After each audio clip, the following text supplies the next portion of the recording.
నమస్కారం. ఈరోజు మనం ఒక చాలా ఆసక్తికరమైన అంశం గురించి మాట్లాడుకుందాం. నమస్కారం. కమ్మ సామాజిక వర్గం సాధించిన ప్రగతి, వాళ్ళ చరిత్ర, ఆ అభివృద్ధిని వాళ్ళు ఎలా నిలబెట్టుకుంటూ వస్తున్నారు, దాని వెనుకున్న వ్యవస్థలు, ఆ నిరంతరత, వీటి గురించి లోతుగా పరిశీలిద్దాం. అవును, తప్పకుండా. ముఖ్యంగా ఈ విశ్లేషణకు ఆధారం మన సుప్రసిద్ధ surgeon, GSL group chairman doctor Ganni Bhaskar Rao గారు. అవును. ఆయన వివిధ సందర్భాల్లో పంచుకున్న ఆలోచనలు, విశ్లేషణలు, ఆయన ఇంటర్వ్యూలు, ఉత్తరాలు, వీటి నుంచి వచ్చిన సమగ్ర సమాచారాన్ని మనమిప్పుడు వివరంగా చర్చిద్దాం. అంటే మన ఉద్దేశ్యమేంటంటే, ఈ సాధికారత, ఈ ప్రగతి ఊర్కే రాలేదు కదా. అస్సలు కాదు. అది తరతరాల కష్టం. ఎలా సాధించారు? ఆ నిరంతరత కోసం ఎలాంటి వ్యవస్థలు కట్టుకున్నారు? మరి ఇప్పుడెలాంటి సవాళ్లెదుర్కొంటున్నారు? సరే, ఒక్కొక్కటిగా విడమల్చి చూద్దాం. ముందుగా వాళ్ల మూలాల గురించి. అసలీ కమ్మ అనే పదం ఎలా వచ్చింది? వాళ్ల చరిత్రలో ఈ సైనిక నేపథ్యం, వ్యవసాయ నేపథ్యం, వీటి పాత్ర ఏంటి? ఇదే కదా వాళ్ల పునాది. అవును, కమ్మ పదం పుట్టుక గురించి నిజానికి రకరకాల వాదనలున్నాయి. ఒకటి, బౌద్ధం నుంచొచ్చిందంటారు. కృష్ణానది ఒడ్డుగన బౌద్ధం బాగా వెలిసిల్లింది కదా. అవును. బౌద్ధంలో కమ్మ అంటే పాళీ భాషలో కర్మ, దానినుంచొచ్చుండొచ్చు అనేది ఒక ఊహ. అలాగే చారిత్రకంగా చూస్తే ఈ ప్రాంతాన్ని కమ్మరాష్ట్రం లేదా కమ్మనాడు అనేవాళ్లు. ఓహ్! శాసనాల్లో కూడా కమ్మ బ్రాహ్మణ, కమ్మ కోమటి అని కనిపిస్తుంది.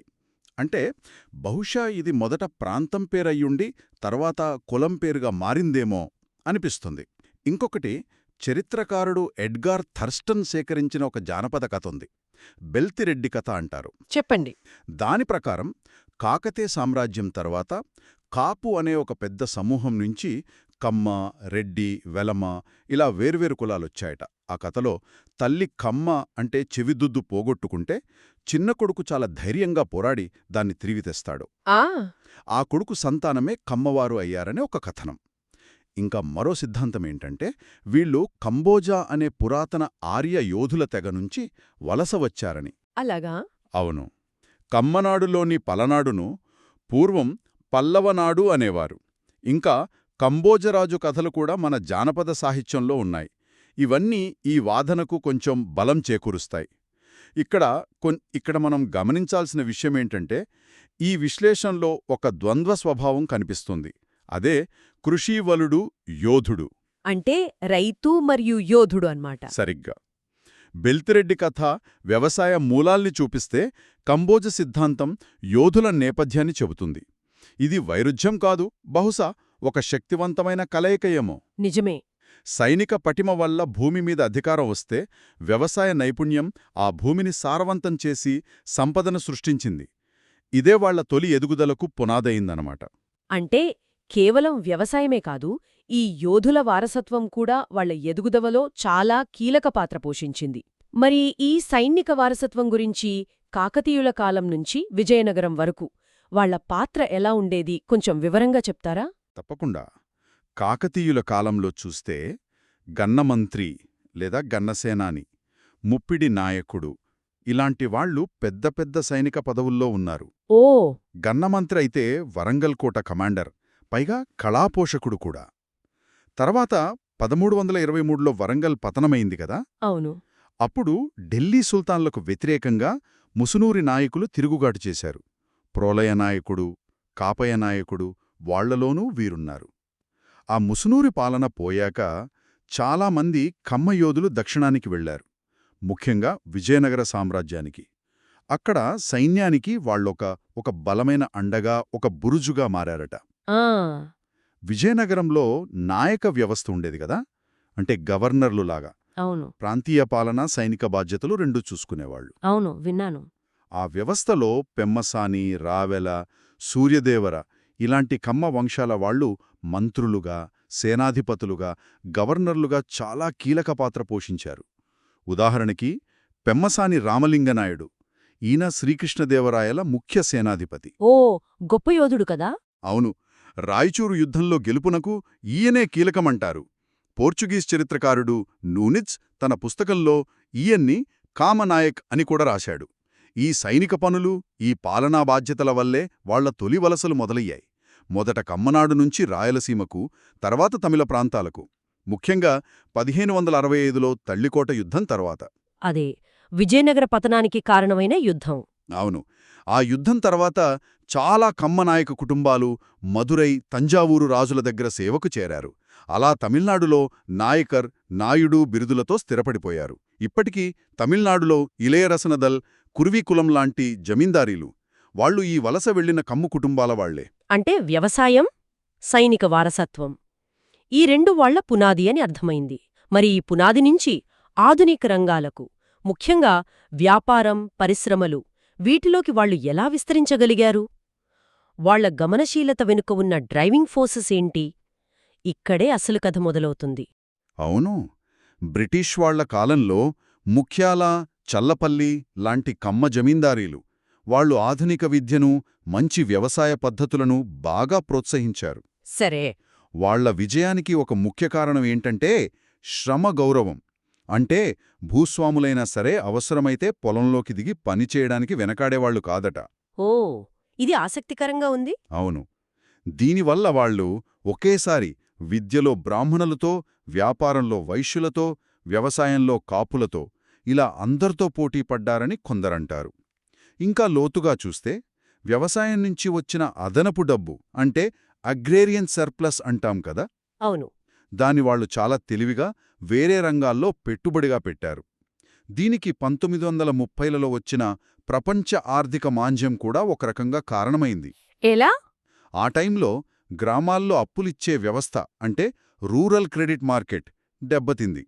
దాంతో వాళ్లు తమ డబ్బు పెట్టడానికి కొత్త దారులు వెతికారు. అలా సినిమా రంగంలోకొచ్చారు.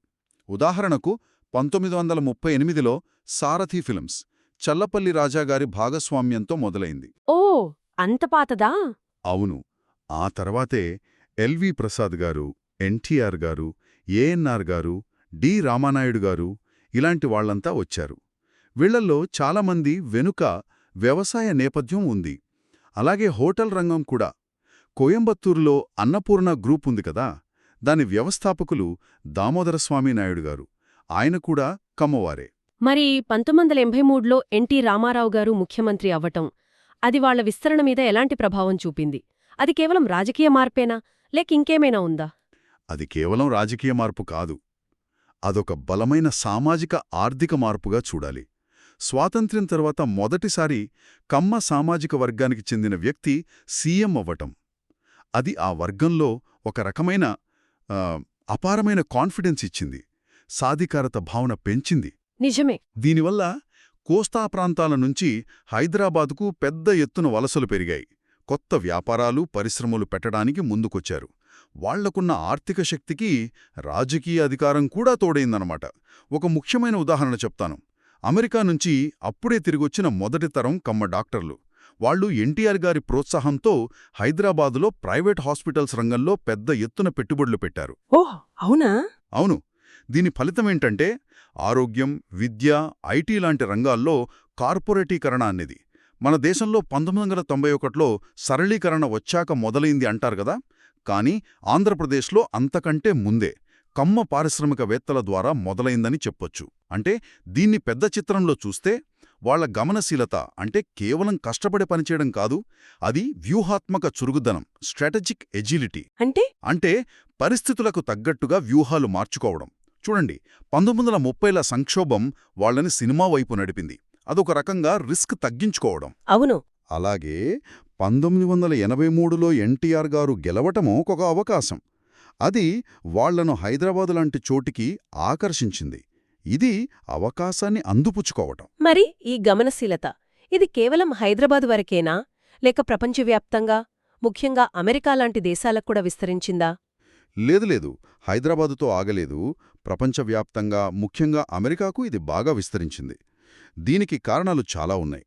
ఒకటి, కోస్తాంధ్రాలో చదువుకునే అవకాశాలు బాగుండటం. అవును. 2, పై చదువులకు పంపించగల ఆర్థిక స్థోమత ఉండటం. 3, కుటుంబాల నుంచి ప్రోత్సాహం. దీనికి తోడు 1990లలో ఐటీ బూమ్ వచ్చింది గదా. అవును, ఐటీ విప్లవం. అది ఈ వలసలకు ఇంకా ఊపినిచ్చింది. ఇది ప్రధానంగా స్కిల్ బేస్డ్ ఆపర్చునిటీ. వాళ్ల చదువు, టెక్నికల్ స్కిల్స్ వాళ్లను పెద్ద సంఖ్యలో అమెరికాకు తీసుకెళ్లాయి. అంటే వ్యక్తిగత విజయాలే కాదు, వాళ్లు సామూహికంగా ఎదగడానికి, ఆ ప్రగతి కంటిన్యూ అవ్వడానికి బలమైన వ్యవస్థలను కూడా కట్టుకున్నారన్నమాట. ఇందులో విద్య పాత్రేంటి? ఆ వ్యవస్థల నిర్మాణమెలా జరిగింది? ఖచ్చితంగా 20వ శతాబ్దం మొదట్లోనే వాళ్లు విద్య ప్రాముఖ్యతను గుర్తించారు. అప్పట్లో విద్యారంగంలో బ్రాహ్మణుల ఆధిపత్యం ఉండేది కదా. అవును. దానికిది ఒక రకంగా సవాల్లాంటిది. బ్రాహ్మణేతర కులాల్లో ఆధునిక విద్యలు పెద్ద సంఖ్యలో అందుకున్న మొదటి గ్రూపుల్లో కమ్మవారు ఒకరు. లెక్కలు చూస్తే 1901లో వాళ్ల అక్షరాస్యత 4.8% ఉంటే 1921కి 13.6% అయ్యింది. ఇది అప్పటి రెడ్లు, కాపుల కంటే ఎక్కువ. ఓ గ్రేట్. కమ్మ జమీందార్లు, డబ్బున్న రైతులు స్కూళ్లు కట్టించడం, లైబ్రరీలు పెట్టించడం ద్వారా విద్యను బాగా ప్రోత్సహించారు. ఒక్క గుంటూరు జిల్లాలోనే 10 ఏళ్లలో 130 హైస్కూళ్లు వాళ్ల చొరవతో వచ్చాయట. ఈ విద్యా చైతన్యానికి సంస్కరణ ఉద్యమాలు, ఆత్మగౌరవ పోరాటాలు కూడా తోడయ్యాయి.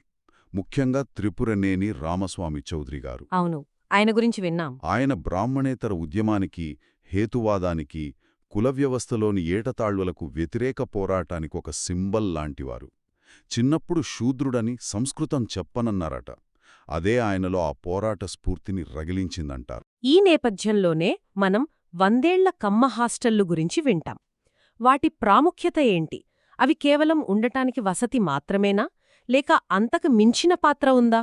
అవి కేవలం బిల్డింగులు కాదు. వాటిని గ్రామీణ ప్రాంతాల్లోని టాలెంట్ని, పట్టణాల్లోని చదువు అవకాశాలతో కలిపిన సోషల్ మొబిలిటీకి నిచ్చెనలు అనొచ్చు. Infrastructure for social mobility. మంచి పదం. మొట్టమొదటి కమ్మ సంఘం కమ్మ మహాజన సంఘం 1910 లేదా 1914లో. దాని ముఖ్య లక్ష్యం కూడా విద్య ద్వారా కమ్యూనిటీని డెవలప్ చేయడమే. దీనికి బెస్ట్ ఎగ్జాంపుల్ గుంటూరు కమ్మ హాస్టల్. మొన్న 100 ఏళ్ల పండుగ కూడా చేసుకున్నారు. అవును. మాచర్ల దగ్గర ఒక ఊరావిడ శ్రీమతి శాకమూరి లక్ష్మీదేవమ్మగారు గుంటూరులో బసకు ఇబ్బంది పడుతున్న వాళ్ల కోసం స్థలం కొని ఒక కమ్మ సత్రం కట్టించారు.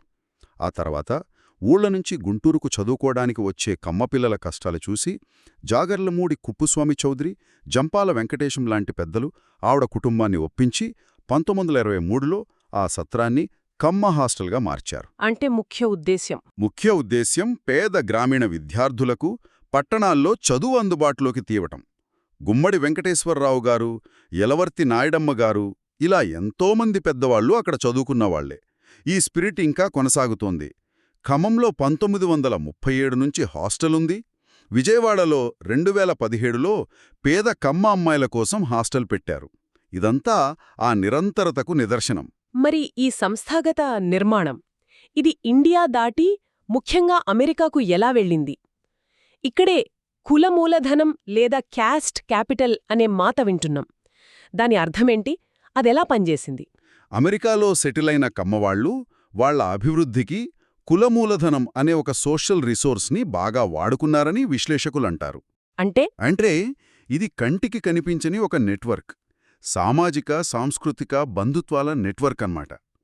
కొత్తగా అమెరికా వెళ్లిన వాళ్లకు ఉద్యోగాలు వెతకడంలో, ఉండటానికి చోటు చూసుకోవడంలో, ముఖ్యంగా కమ్మవాళ్లు నడిపే ఐటీ కన్సల్టింగ్ కంపెనీల్లో ఈ నెట్వర్క్ బాగా హెల్ప్ చేసింది.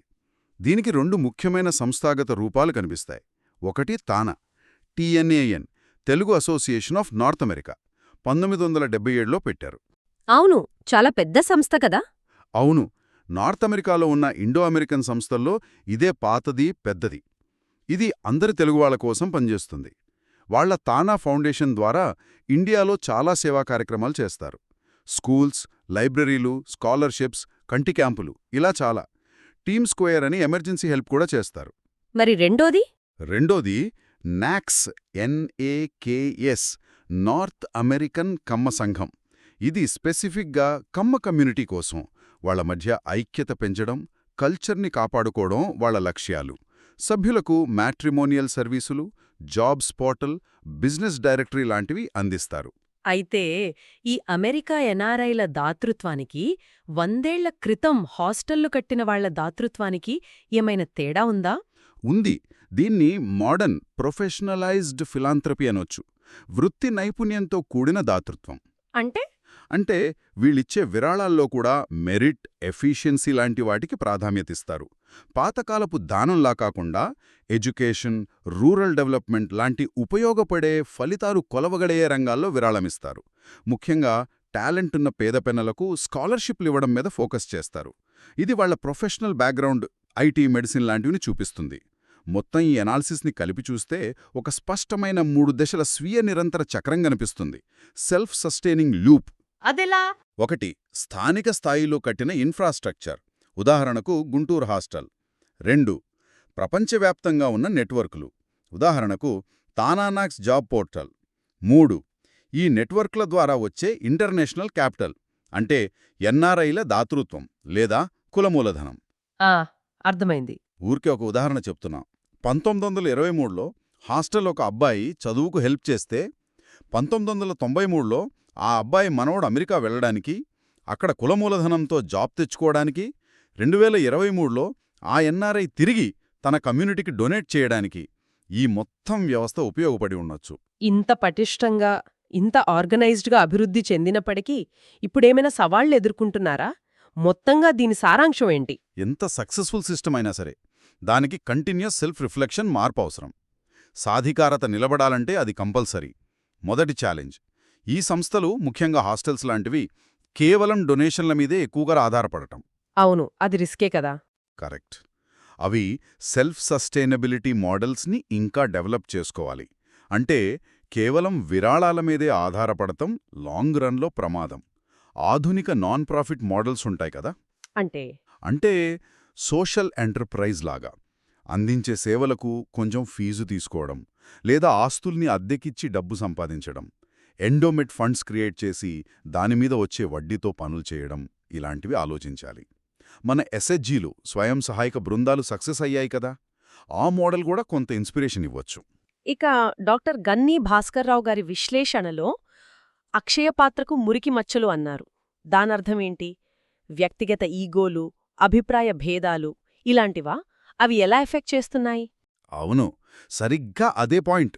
ఆయన మాటల్లో చెప్పాలంటే చిన్న చిన్న అభిప్రాయ భేదాలు, మనుషుల ఈగోలు, ఇవి మంచి ప్లాన్స్ అమలవ్వడానికి కూడా అడ్డుపడుతున్నాయని ఆయన బాధపడ్డారు.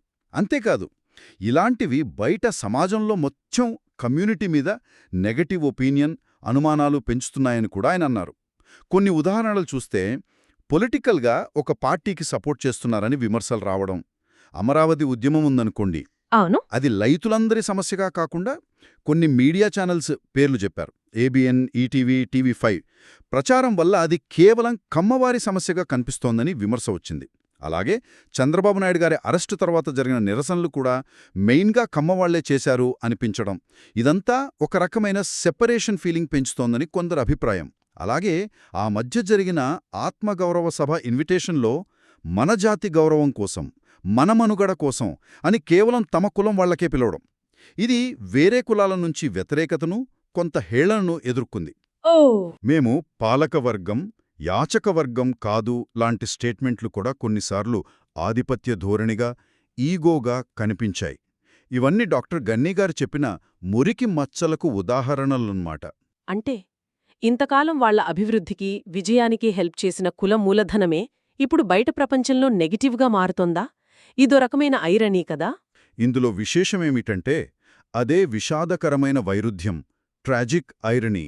ఏదైతే లోపల ఐక్యతకు, విజయానికి కారణమైందో అదే కులమూలధనం, అదే బలమైన నెట్వర్క్ బయట ప్రపంచం దృష్టిలో కులాహంకారంగా, సంకుచితత్వంగా, క్లానిష్నెస్గా లేదా హెజిమనీగా కనిపించే ప్రమాదం ఏర్పడింది. దీని పర్యవసానం ఈ ధోరణి బయటి సమాజంలో ఆ కమ్యూనిటీ పట్ల ఏహ్యత, ఒంటరితనం అంటే ఏలియనేషన్కు దారితీయచ్చు. ఇది సాధికారత నుంచి ఎక్స్క్లూజన్కు దారితీయచ్చు. బహుశా ఇదే కమ్మ అక్షయపాత్రకు పట్టిన అసలైన మురికిమచ్చ అని డాక్టర్ గన్నీ భాస్కర్రావు గారి విశ్లేషణ మనకు చెబుతోంది. ఈ కాంప్లెక్స్ సిచ్యుయేషన్ చూశాక దీనిమీద డాక్టర్ గన్నీ భాస్కర్రావు గారి ఫైనల్ ఎనాలిసిస్ ఏంటి? ఆయన ఎలాంటి సొల్యూషన్ లేదా వే ఫార్వర్డ్ సూచిస్తున్నారు? మనం చూసినట్టు వాళ్ల ప్రయాణం యోధుడు, రైతు వారసత్వంతో మొదలైంది. తరువాత స్ట్రాటజిక్ ఎజిలిటీ చూపించారు.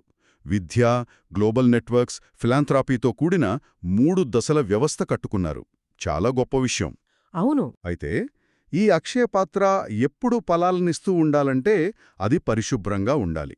అంటే ఆ వ్యవస్థలు కేవలం మన సమాజానికే కాదు, అందరూ ఉన్న పెద్ద సమాజానికి కూడా సేవ చేయాలి. అందర్నీ కలుపుకొని పోవాలి. ఆత్మగౌరవ సభ లాంటి స్పెసిఫిక్ కాల్స్ దీనికి వ్యతిరేకం. ఈ సిచ్యువేషన్ మీద డాక్టర్ గన్నీ భాస్కర్రావు గారి మాటల్ని నేరుగా చెప్తాను. అస్తిత్వ ఉద్యమాల వల్ల ఉనికి చూపడానికి ఆయా సందర్భాల్లో కులం ప్రస్తావనలు అనివార్యమైపోతున్నాయి. ఏ కులమూ తక్కువ కాదు, ఏ కులమూ ఎక్కువ కాదు. ప్రతి కులానికి లోతైన చరిత్రలు, విశిష్టతలు ఉన్నాయి. వాటి పునాదులపై ఒకరికోసం అందరూ, అందరికోసం ఒకరు అనే ఆదర్శంతో ప్రతి కులమూ పనిచేస్తే అదే రాష్ట్రాభివృద్ధి, అదే మానవ వనరుల వికాసం. ఆయన మాటల్లోని ఆంతర్యమేంటి? అంటే ప్రతి కులం వాళ్ల కాళ్ల మీద వాళ్లు నిలబడేలా స్వంత వ్యవస్థలు కట్టుకోవాలి, అదే రాష్ట్రానికి మంచిదని ఆయన అంటున్నారా? ఖచ్చితంగా. డాక్టర్ గన్ని భాస్కర్రావు గారి అనాలిసిస్ సమ్మరీ, ఆయన నినాదం అదే. విడివిడిగా ఆయన అన్ని కుల సంస్థలు సస్టైనబుల్ సహాయక వ్యవస్థలు నిర్మిస్తే అదే రాష్ట్ర ప్రగతి. సస్టైనబుల్ సహాయక వ్యవస్థలు. అవును. అంటే ప్రతి కుల సమూహం వాళ్ల సభ్యుల అభివృద్ధి కోసం ఎడ్యుకేషన్, ఎంప్లాయ్మెంట్, స్కిల్ డెవలప్మెంట్ లాంటి వాటిల్లో సెల్ఫ్ రిలయంట్గా, కంటిన్యూయస్గా పనిచేసే సస్టైనబుల్ సపోర్ట్ సిస్టమ్స్ కట్టుకోవాలి. దీనివల్ల ఉపయోగం? దీనివల్ల ఒక గ్రూప్ డామినేట్ చేస్తోంది అనే ఫీలింగ్ పోతుంది. అదే సమయంలో ప్రతి గ్రూప్ డెవలప్ అవడం వల్ల మొత్తం సమాజం, మొత్తం రాష్ట్రం డెవలప్ అవుతుంది. ఇదే ఏ రాష్ట్ర ప్రగతికైనా సరైన దారి అని ఆయన గట్టిగా నమ్ముతున్నారు. ఆయన దృష్టిలో ఇదే నవ్యాంధ్రప్రదేశ్ నిర్మాణం. మరి ఆ పరిశుభ్రతను, ఆ బ్రాడ్ మైండెడ్నెస్ని ఎలా కాపాడుకోవాలి? ఆ అక్షయపాత్ర మలినం కాకుండా ఉండాలంటే ఏం చేయాలి? వ్యక్తిగత ఈగోలు, పాలిటిక్స్ వల్ల వచ్చే అభిప్రాయ భేదాలు, మాకేంటి అనే సంకుచితత్వం, ఈ మురికి మచ్చలను తొలగించుకోవాలి. 100 ఏళ్ల క్రితం జాగర్లమూడి కుప్పుస్వామి చౌదరి లాంటి వాళ్లు చూపించిన విజన్, ఆ విశాల దృక్పథం, దానికి ఇప్పుడున్న ఎన్ఆర్ఐలలో కనిపిస్తున్న ప్రొఫెషనలిజం, ఆర్గనైజ్డ్ ఫిలాంథ్రోఫీ, ఈ రెండూ కలవాలి. అప్పుడే అక్షయపాత్ర క్లీన్గా, ఎప్పుడూ ఫలాలనించేదిగా ఉంటుంది. ఈ బాధ్యత కేవలం లీడర్లదే కాదు, కమ్యూనిటీలో ఉన్న ప్రతి ఒక్కరిది. నిజంగా ఇది చాలా లోతైన, ఆలోచింపజేసే విశ్లేషణ. కమ్మవారి హిస్టరీ, వాళ్ల సక్సెస్లు, వాళ్లు కట్టుకున్న వ్యవస్థలు, ఇప్పుడున్న ఛాలెంజెస్, ముఖ్యంగా డాక్టర్ గన్ని భాస్కర్రావు గారు చెప్పిన ఆ ప్రతి కులం తమ సస్టైనబుల్ సహాయక వ్యవస్థలను నిర్మించుకోవాలి అనే ఐడియా చాలా వినూత్నంగా ఉంది. నిజమే.